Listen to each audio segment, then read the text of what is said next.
Gimana Gus? Apa kabar? Alhamdulillah, Assalamualaikum, selamat malam. Gimana nih? Kembali lagi ke Jawa Timur setelah sekian lama keliling-keliling berkampanye. Perasaannya gimana balik lagi ke Jawa Timur Gus? Ya pas sampai sini pas kesel gitu. Oke, kita langsung aja ya, kita langsung selepet Gus Imin aja. Tapi dari aku dulu Gus, pertama Gus, nanti sebelum teman-teman aku pengen nyelepet Gus Imin duluan. Makanya kita masuk ke segmen pertama, apa nih Min? Oke, jadi di segmen kali ini aku duluan nih yang bakal nyelepet, aku akan mewakili kalian dulu nyelepet. Aku akan menanyakan sesuatu nih Gus, tapi Gus Imin cuma dikasih kesempatan ngejawab 2 menit waktunya. Kalau lewat langsung aku selepet, harus tepat waktu. Kalau kelewatan nggak boleh ngajak ngopi di luar, nggak boleh, nggak boleh. Gak boleh ngajak aku ngopi di luar. Kita cut, kita cut. Oke. Oke, Gus. Langsung aja pertanyaan pertama. Ini Surabaya ini kan identik banget nih sama Gus Imin nih. Melekat banget gitu. Bahkan deklarasi Amin aja di sini. Kenapa Gus milih Surabaya untuk jadi tempat deklarasi Amin? Langsung. Langsung Gus. Ya, Surabaya ini punya 1000 makna. Yang pertama tentu kita semua tahu di sini banyak perjuangan yang terukir di dalam sejarah kebangsaan kita. Yang kedua, Surabaya ini menjadi monumen kemerdekaan yang sangat menggelorakan semangat nasionalisme kita. Tapi di sisi yang lain saya punya sejarah khusus dan tentu Mas Anies juga punya sejarah khusus. Kakeknya Mas Anies itu tumbuh besar di Surabaya, bekerja sebagai wartawan di sini, menjadi orang-orang pergerakan di awal juga di sini, namanya Abdurrahman Baswedan. Kakek buyut saya juga bermarkas di sini sebagai komandan markas besar ulama yang menjadi posko perlawanan terhadap para penjajah. Jadi selain historis, kami berdua punya satu tanggung jawab. Kalau kakek-kakek kita mempersembahkan kemerdekaan, mestinya kita semua ini menghadirkan kemakmuran dan kesejahteraan. Gitu kira-kira gitu. Di sisi yang lain saya memang orang Jawa Timur yang tentu melihat Surabaya ini sebagai mimpi kecil ya. Mimpi besar Jakarta, mimpi kecil Surabaya. Sehingga kalau suatu hari Surabaya kita sulap jadi mimpi besar, insya Allah Jawa Timur akan maju semaju-majunya.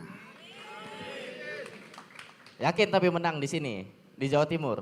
Insya Allah, Oke. kalau lihat semangat bawahnya sih kuat. Mantap. Oke, masih ada tuh waktunya. Bagus nih, tepat waktu Gus Imin. Kita langsung aja lanjut ke pertanyaan berikutnya. Ini kan di awal tahun ini lagi musim hujan nih Gus. Itu banjir di mana-mana tuh, di Jakarta, di Surabaya juga katanya banjir parah ya?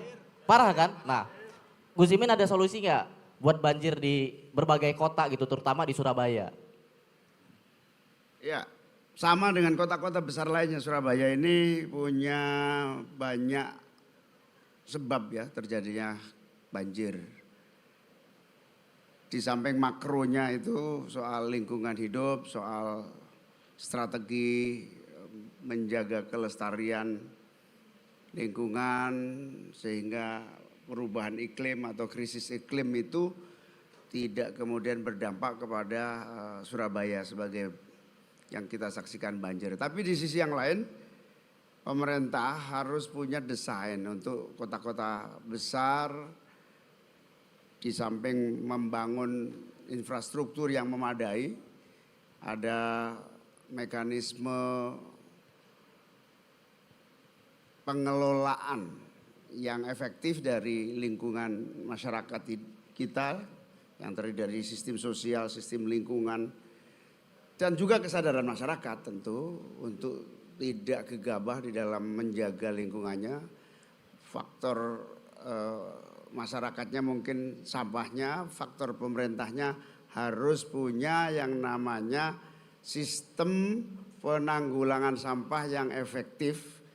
Dan tentu harus menghadirkan teknologi terbaik sehingga sampah-sampah keluarga itu betul-betul menjadi kekuatan alternatif, bukan menjadi beban.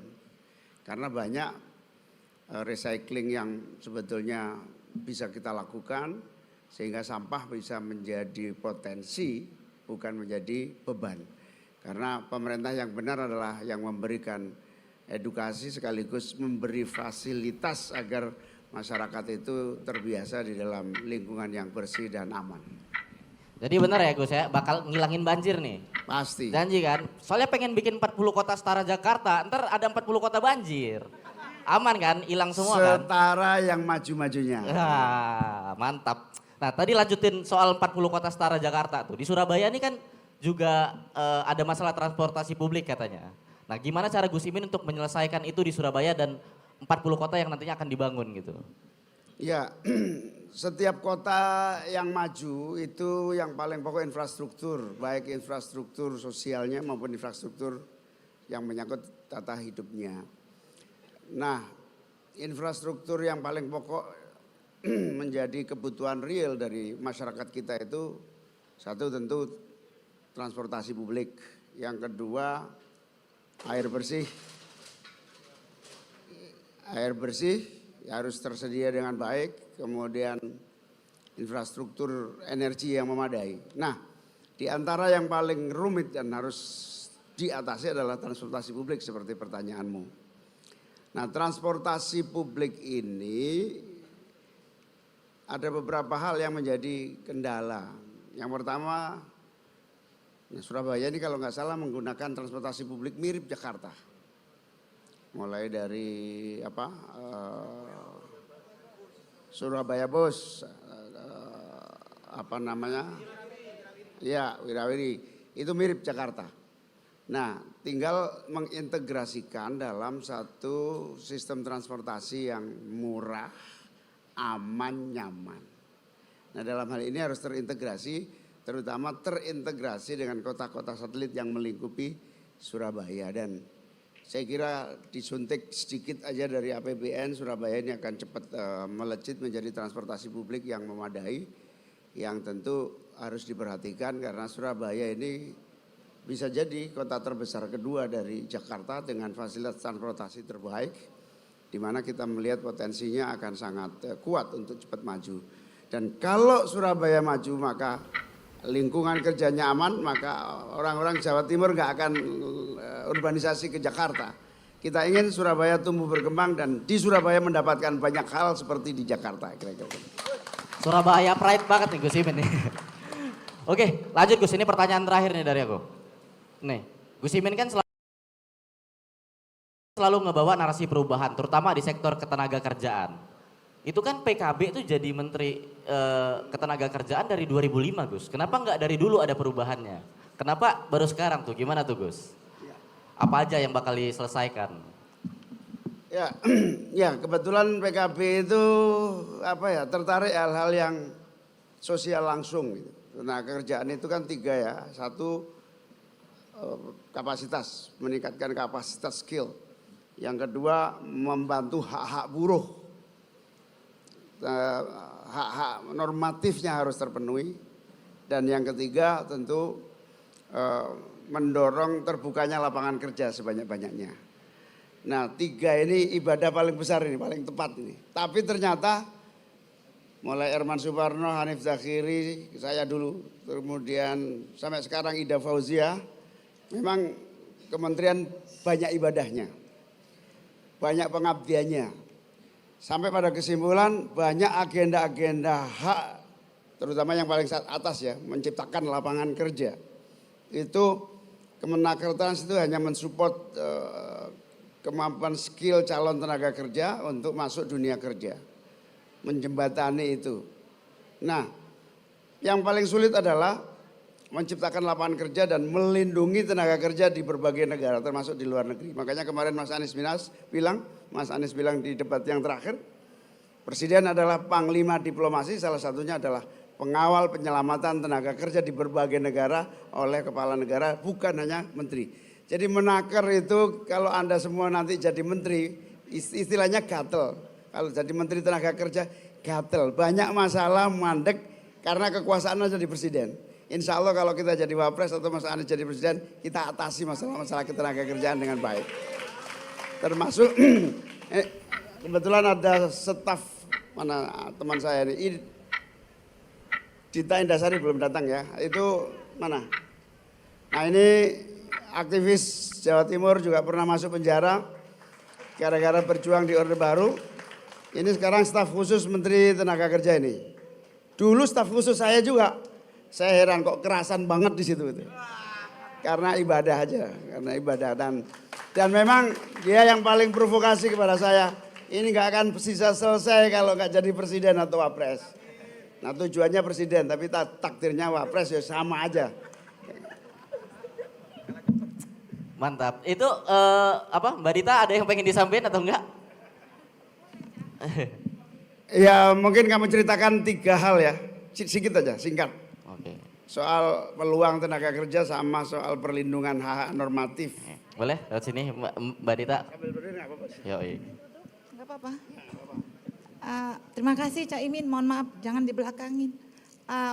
Jadi sebetulnya Cak Imin, acara selepet Imin ini orang sering tanya, kok Cak Imin nggak baper, kok Cak Imin nggak tersinggung, nggak sakit hati, nggak marah-marah kayak tetangga sebelah gitu ya. Loh. Karena begini, jadi selama Cak Imin 5 tahun menjadi Menaker, saya waktu itu staf khususnya, setiap hari, setiap minggu diselepet, di demo, harus menghadapi orang demo, harus turun ke lapangan, teman-teman buruh tutup tol, Cak Imin harus turun ke lapangan, menenangkan mereka, setiap kali ketemu buruh ya diprotes. Jadi selepet Imin itu sebenarnya sudah 10 tahun yang lalu dialami oleh Cak Imin. Jadi nggak ada istilah baper Cak. Kita yang baper malah yang di sekelilingnya, tapi Cak Imin nggak pernah baper. Jadi sudah teruji jadi Menaker. Kenapa kok mau Menaker terus kenapa? Cak Imin. Ya kita PKB dulu. Pertama ibadah, yang kedua memang kelihatannya memang PKB dikasih kementerian-kementerian yang anggarannya kecil tapi masalahnya banyak. Sementara partai-partai yang lebih besar dikasih kementerian yang besar dan anggarannya banyak, termasuk Kementerian Pertahanan.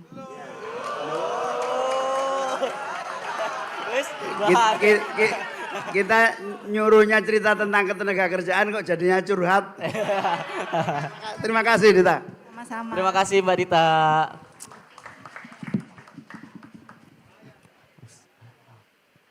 Mantap banget.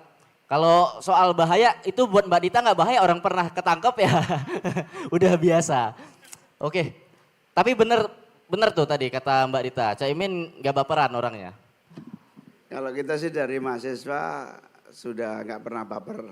Jadi nanti kalau ada mahasiswa Bagian di zaman mahasiswa bagian nyelepet, maka kalau sekarang diselepet ya biasa saja. aman, nggak bakal Oh bilang ya, anak selain muda di sini. Dita Indasari ada sahabat saya juga korban Orde Baru juga namanya Faisal Reza, mana? Ada Belum datang. Mas Faisal, Faisal Reza juga korban Orde Baru. ada. OTW. Oh Oke, itu lanjut. Mas Faisal. Ini dulu di zaman Orde Baru sempat diculik 3 minggu hilang hampir mati. Kira-kira. Ini dulu staf khusus saya juga waktu menteri. Sekarang menjadi ketua komisi 6 DPR RI. Boleh Mas Faisal naik ke atas panggung, tepuk tangan untuk Mas Faisal. Jadi kalau mau jadi ketua komisi ya diculik dulu lah kira-kira gitu. Boleh naik Mas Faisal ingin menyampaikan sepatah dua patah kata? Oh, nanti aja. Yoi. Yaudah berarti kita lanjut aja nih Gus ya. Oke. Ini segmen selanjutnya nih. Tadi kan kita udah ngebatasin waktu. Sekarang waktunya bebas. Tapi katanya cuma 1. Kita masuk ke segmen berikutnya. 1 kata Min. Pertama Gus. 1 kata untuk Surabaya. Surabaya.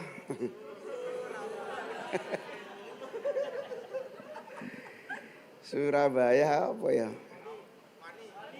Mak Yeye.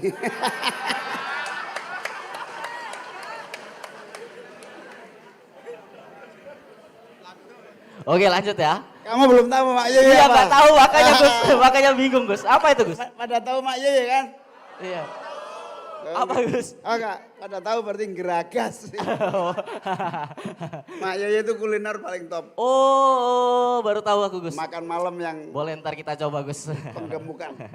Oke, selanjutnya satu kata untuk dilaporin.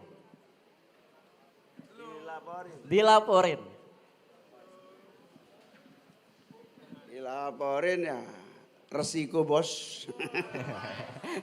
Tersinggung. Cuman Caimin gak bakal tersinggung lah ya. Jadi kalau ada nanti anak muda di sini nanya, gak bakal dibilang nyerang personal kan? Aman kan? Jadi demokrasi itu bebas. Bebas. Semua bisa diutarakan, perbedaan pendapat biasa, tidak boleh baperan supaya apa? Supaya ada titik temu yang paling ideal. Terakhir Gus, satu kata untuk TikTok. Asik. Guys, FYP terus lagi dibilang mirip Salma. Oh iya itu Iya. ya. Tapi saya baru tahu Salma itu kemarin. Iya. Tapi sebelum Salma itu saya live sama Mas Anies. Pertama kali live dalam seumur hidup saya. Oh, gimana Gus perasaannya? Seru nggak? Seru, ternyata seru. Banyak macam-macam pertanyaan. Terus apa namanya? Dunia yang menarik menurut saya. Hanya dengan sebuah live aja kita bisa menjangkau ratusan ribu teman. Jutaan penonton, itu luar biasa. Dan saya langsung nanya anak saya yang kedua, Rara, gimana caranya, diajarin dikit. Pas diajarin gitu, muncul itu namanya siapa, bintang Salma. Oh Salma. Muncul Salma, katanya mirip saya. Iya. Ya kalau disebut mirip saya, yang protes anak saya. Kok ada lagi gitu. Mesti diselidiki Tapi nih. Salmanya juga protes ternyata. Nanti bapak gua tersinggung. Aku pikir nggak mirip, tapi kok katanya pada mirip itu dari. Ngakaknya mirip katanya Gus, ngakaknya mirip. Oh iya. Ketawanya mirip, iya. Mirip nggak? Mirip nggak? Menurut teman-teman di sini mirip nggak? Mirip, tuh mirip Gus. Indonesian Idol dia. Iya, oke. Kapan-kapan diundang dong, diselepet. Wis, boleh Kak Salma nih kita tantang Kak Salma untuk nyelepet Gus Imin secara langsung.